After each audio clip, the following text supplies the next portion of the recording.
أعوذ بالله من الشيطان الرجيم. بسم الله الرحمن الرحيم. وإذ قال إبراهيم رب أرني كيف تحيي الموتى قال أولم تؤمن قال بلى ولكن ليطمئن قلبي قال فخذ أربعة من الطير فصرهن إليك ثم اجعل على كل جبل منهن جزءا ثم ادعهن يأتينك سعيا وَاعْلَمْ أَنَّ اللَّهَ عَزِيزٌ حَكِيمٌ.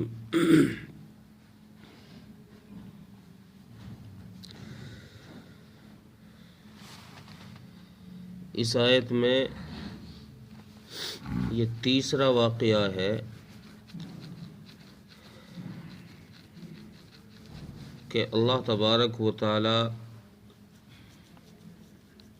انسان کے مرنے کے بعد دوبارہ اس کو زندہ فرمائیں گے.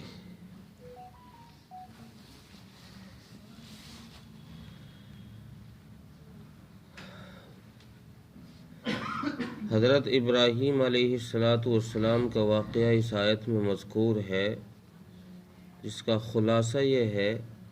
کہ حضرت ابراہیم علیہ السلام نے اللہ تبارک و تعالیٰ سے یہ درخواست کی کہ اللہ، جب انسان مر جاتا ہے اور پھر ایک دن آئے گا کہ ساری انسانیت مر جائے گی، اور پھر تو ان سب کو، چونکہ مرنے والوں کی حالت الگ الگ ہوتی ہے، کوئی کہیں دفن ہوتا ہے، کوئی کہیں دفن ہوتا ہے، کوئی جلا دیا جاتا ہے، کوئی کاٹ دیا جاتا ہے، کسی کو جانور کھا جاتے ہیں، الگ الگ شکلوں میں انسانوں کی موت آتی ہے. تو آپ ان کو زندہ کیسے کریں گے؟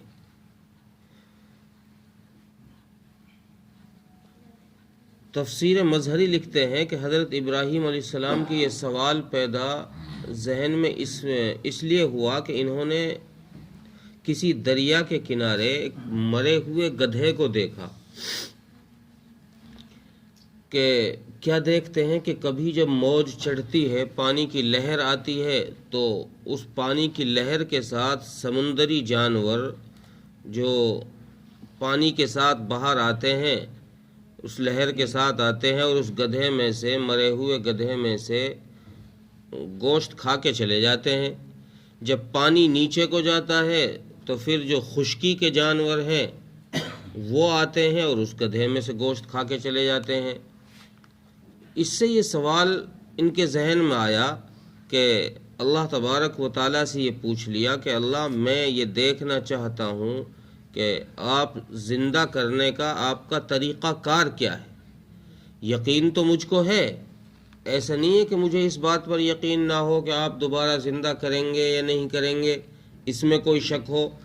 حضرت ابراہیم فرماتے ہیں کہ شک تو نہیں ہے، اس بات میں تو مجھے پورا یقین ہے کہ آپ دوبارہ زندہ کریں گے، لیکن میں اپنے دل کی حالت میں سکون پیدا کرنے کے لیے، اضطرار سے اپنے آپ کو بچانے کے لیے، کہ چونکہ زندہ کرنے کی مختلف شکلیں ہو سکتی ہیں، آپ پتہ نہیں کس طرح زندہ کریں گے، میں اپنے دل کو اطمینان اس شکل کو دیکھ کر دینا چاہتا ہوں کہ ہاں، آپ قیامت میں اس طریقے سے دوبارہ زندہ کریں گے. اللہ تبارک و تعالیٰ نے حضرت ابراہیم علیہ السلام سے فرمایا کہ ٹھیک ہے، ایسا کرو، تم 4 پرندے لے لو اور ان پرندوں کو اپنے ساتھ اس طرح رکھو کہ وہ تم سے ایسے مانوس ہو جائیں کہ جب تم ان کو اپنی طرف بلاؤ، فَصُرْهُنَّ إِلَيْكَ، تو وہ تمہاری طرف دوڑتے ہوئے چلے آ جائیں. تمہارے اشارے پر وہ جب چلنے لگ جائیں اور تم ان کو خوب اچھی طرح پہچاننے لگ جاؤ، وہ تم کو جاننے لگ جائیں، تو پھر ایسا کرنا کہ ان جانوروں کو ذبح کر کے، ان کا قیمہ بنا کے، معارف القرآن کے اندر لکھا ہے مفتی شفیع صاحب نے کہ ان جانوروں کا حضرت ابراہیم علیہ السلام نے ان کے پروں سمیت ہی ان کا قیمہ بنا دیا. سب کو بالکل مکس کر دیا قیمہ بنا کر ان کا، اور اللہ نے فرمایا کہ اس قیمے کو تم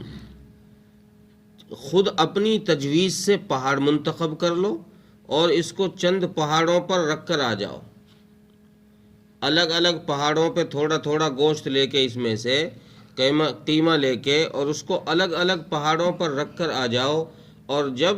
رکھ کر آؤ تو پھر واپس اپنی جگہ آ جانا، اور وہاں سے آ کر جس نام سے تم ان کو بلاتے ہو، جب تم نے ان کو ہلایا ہے، ان کو پالا ہے، سمجھایا ہے،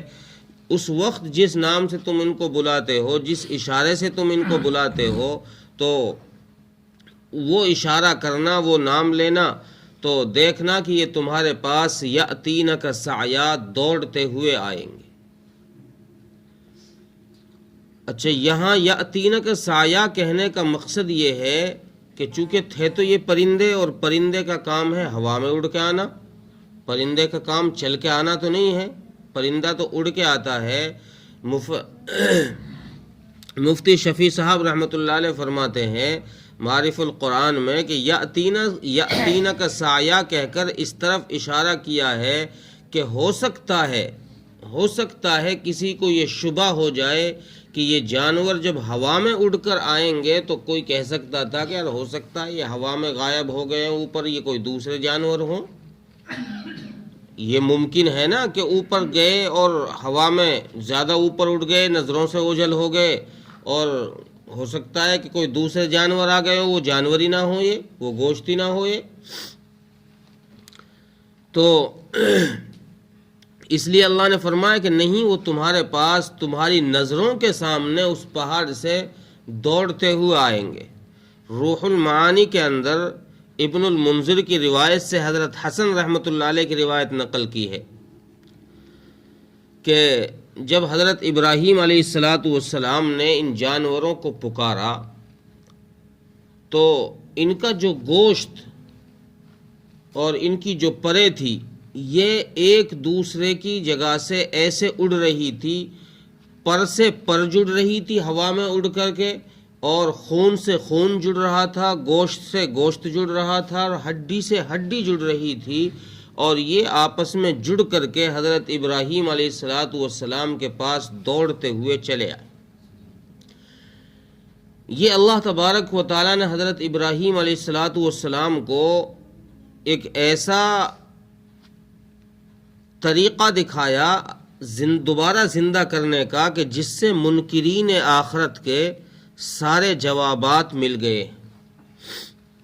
چونکہ منکرین کا اصل اعتراض ہی یہ ہے کہ اللہ تبارک و تعالیٰ دوبارہ زندہ کیسے کریں گے، حالانکہ انسان مر کر مٹی ہو جاتا ہے، کسی کو جلا دیا جاتا ہے، کچھ راکھ دریا میں بہا دی جاتی ہے، کچھ کھیتوں میں چلی جاتی ہے، اس کے اجزاء بکھر جاتے ہیں، الگ الگ ہو جاتے ہیں، تو یہ دوبارہ زندہ کرنے کا سمجھ میں بات نہیں آتی، یہ دوبارہ زندہ کرا کیسے جائے گا، کس طرح کرا جائے گا؟ تو اللہ تبارک و تعالیٰ نے ان منکرین کو یہ جواب دیتے ہوئے حضرت ابراہیم علیہ السلام کو یہ بات سمجھائی کہ ہم دوبارہ زندہ اس طریقے سے کریں گے۔ اور چونکہ انسان کا جو یہ وجود ہے، اس وجود میں بھی اگر انسان غور کرے گا تو پھر اس وجود کا بننا بھی یہ کوئی ایسا نہیں ہے کہ ایک ہی چیز سے یہ وجود بن گیا ہے، بلکہ اللہ تبارک و تعالیٰ نے اس وجود کو جو بنایا ہے اس کے اجزاء بھی دنیا میں بکھرے پڑے، اس کے اجزاء بھی پوری دنیا میں بکھرے پڑے۔ آپ غور کیجئے کہ ایک انسان جب اس کو دودھ پلایا جاتا ہے تو اس ماں کا دودھ جس کا وہ پیتا ہے، تو آپ دیکھیے کہ وہ دودھ ڈائریکٹ کسی فیکٹری سے تو نہیں آ رہا، ظاہر بات ہے کہ وہ ماں غذا کھا رہی ہے، اس غذا سے اللہ تبارک و تعالیٰ دودھ بنا رہا ہے۔ اب یہ غذا کہاں کہاں سے آئی ہیں، کس زمین سے وہ پھل اگا ہے، کس سے وہ اناج اگا ہے، اس اناج کے لیے کہاں سے کھاد کا انتظام کیا گیا، کہاں سے پانی کا انتظام کیا گیا، یہ سارے اجزاء بکھرے ہوئے ہیں انسان کے۔ اللہ تبارک و تعالیٰ نے ان سارے اجزاء کو اکٹھا کر کے اس کو اس کی ماں کے پیٹ پہ پہنچایا، وہاں سے دودھ بنا کر فلٹر کر کے اس کو پلایا، تب جا کے اس کا یہ جسم بڑھ رہا ہے۔ اسی طریقے سے جس دودھ کو ہم گائے بھینس کا دودھ پی رہے ہیں، وہ اس کا نظام بھی یہی ہے کہ وہ گائے اور بھینس پتہ نہیں جنگل میں کہاں کی گھاس کھاتی ہے، اس گھاس کو بڑا کرنے کے لیے کہاں کا کھاد دیا جاتا ہے، کہاں کے ذرات ہوا اڑا اڑا کر کے کھیتوں میں لا کر چھوڑ دیتی ہے۔ تو یہ سارا نظام اللہ تبارک و تعالیٰ نے جو چلایا ہے، یہ ایسے ہی بکھرے ہوئے اجزاء ہے جن کو اللہ تبارک و تعالیٰ اکٹھا کرتا ہے اور پھر اکٹھا کر کے ان کو یہاں پر جمع کر دیتا ہے۔ اور یہ جمع کرنا یہ پہلی مرتبہ اب ہو رہا ہے، چونکہ انسان بن رہا ہے، وجود پا رہا ہے، بچے سے بڑا ہو رہا ہے، بڑے سے بوڑھا ہو رہا ہے، یہ وجود پا رہا ہے اور اس کا جسم ان اجزاء سے مکمل ہو رہا ہے۔ تو جب ایک چیز کا پہلی دفعہ بنا دیتا ہے انسان ایک چیز کو، تو دوسری دفعہ بنانا تو بہت آسان ہے، نقل کرنا تو کسی چیز کا بہت آسان ہے، پہلی دفعہ چیز بنانا مشکل ہے۔ تو اللہ فرما رہا ہے کہ اگر تو غور کرے اپنے وجود پر تو دیکھ، میں نے تجھے پہلی دفعہ جب وجود بخشا ہے تو یہ بھی تیرے بکھرے ہوئے اجزاء تھے، میں نے ان کو سمیٹ کر کے تیرا جسم تیار کر دیا ہے۔ اب جب پہلی دفعہ میں کر سکتا ہوں تو دوسری دفعہ بنانا میرے لیے کون سا مشکل کام۔ اس لیے اللہ نے فرمایا ان اللہ عزیز حکیم، اللہ تبارک و تعالی زبردست ہے، حکمت والے، وہ کچھ بھی کر سکتے ہیں، اس کے لیے کوئی چیز ناممکن نہیں ہے کہ وہ یہ کام نہیں کر سکتے، یہ چیز نہیں کر سکتے۔ اللہ تبارک و تعالی سب کچھ کر سکتے ہیں، اس کی طاقت سے، اس کی قدرت سے کوئی چیز باہر نہیں ہے۔ ترجمہ دیکھیں، وَإِذْ قَالَ إِبْرَاهِيمُ رَبِّ أَرِنِي كَيْفَ تُحْيِي الْمَوْتَى، اور جب کہا ابراہیم علیہ السلام نے کہ اے اللہ مجھے دکھا دیجئے کہ آپ مرنے کے بعد دوبارہ زندہ کیسے کریں گے، تو وہی سوال جو پیدا ہو سکتا تھا اس کا جواب اللہ تعالیٰ نے یہیں دلوا دیا۔ قال اولم تؤمن، اے ابراہیم کیا تم ایمان نہیں لاتے، کیا تم کو یہ یقین نہیں ہے؟ حضرت ابراہیم علیہ السلام نے فرمایا کہ قال بلا ولکن لیطمئن قلبی، اے اللہ کیوں نہیں، میں تو آپ کی قدرت کے مشاہدے ہر وقت دیکھتا ہوں، بہت سارے مشاہدے میں نے دیکھے ہیں، آگ سے آپ نے مجھے بچایا ہے، نمرود کے چنگل سے آپ نے بچایا ہے، میں تو ہر آن آپ کی قدرت کے مشاہدے دیکھ رہا ہوں، آپ کی قدرت پر یقین کیوں نہیں ہوتا؟ یقین تو ہے مجھ کو، وَلَٰكِن لِيَطْمَئِنَّ قَلْبِي، لیکن اللہ تبارک و تعالی زندہ کرنے کی مختلف صورتیں ہو سکتی ہیں، اس معین صورت کو میں دیکھنا چاہتا ہوں جس صورت میں آپ دوبارہ زندہ کریں گے، تاکہ میرے دل کو اطمینان مل جائے۔ قال فخذ اربعة من الطير فصرهن اليك، اللہ نے فرمایا کہ ایسا کرو، 4 پرندے لو۔ اب وہ پرندے کون سے، اس میں مختلف اقوال ہیں مفسرین کے، اور ان کا نام جاننے سے کوئی فائدہ بھی نہیں، کوئی ثواب کا کام نہیں ان کا نام جاننا۔ تو اس لیے صحیح بات یہ ہے نہیں کہ کوئی صحیح قول ہو کہ وہ کون سے پرندے تھے،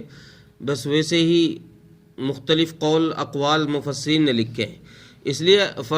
لیے اللہ نے یہاں نام ذکر نہیں فرمائے، کیونکہ نام کا ذکر کرنا اصل مقصود نہیں، اصل بات بتانی مقصود ہے کہ ہوا کیا۔ فخذ اربعة من الطير، اللہ نے فرمایا کہ 4 پرندے پکڑ لو، فصرهن اليك، پھر ان کو اپنی طرف ہلا لو، اشارے پر جو تمہارے وہ آ جایا کریں، کام کریں، اشارے پر چلا کریں، تو فصرهن اليك، ان کو اپنی طرف ہلا لو، ثم اجعل على كل جبل منهن جزءا، پھر ان کا قیمہ بنا دو، جب وہ ہل جائیں اچھی طرح پھر ان کا قیمہ بنا دو، اور اس قیمے کو اپنی تجویز سے مختلف پہاڑوں پر تھوڑا تھوڑا کر کے رکھ آؤ۔ ثم ادعوہن، جب یہ کام کر لو، اس قیمے کو الگ الگ پہاڑوں پر رکھ دو، تو اب واپس آ کر ثم ادعوہن یأتینک سعیا، پھر واپس آؤ اور اب آ کر ان کو اس نام سے، اس اشارے سے بلاؤ جس سے تم ان کو بلاتے ہو، جس سے تم نے ان کو ہلایا ہے، اپنے سے مانوس کیا ہے، اس اشارے سے، اس نام سے ان کو بلاؤ۔ وَعَلَمْ يَأْتِينَكَ سَعْيًا، تو یہ تمہارے پاس دوڑتے ہوئے چلے آئیں گے۔ وَعَلَمْ أَنَّ اللَّهَ عَزِيزٌ حَكِيمٌ، اور جان لو کہ بے شک اللہ تبارک و تعالی زبردست ہے اور حکمت والے۔ اللہ تعالیٰ ملک توفیق۔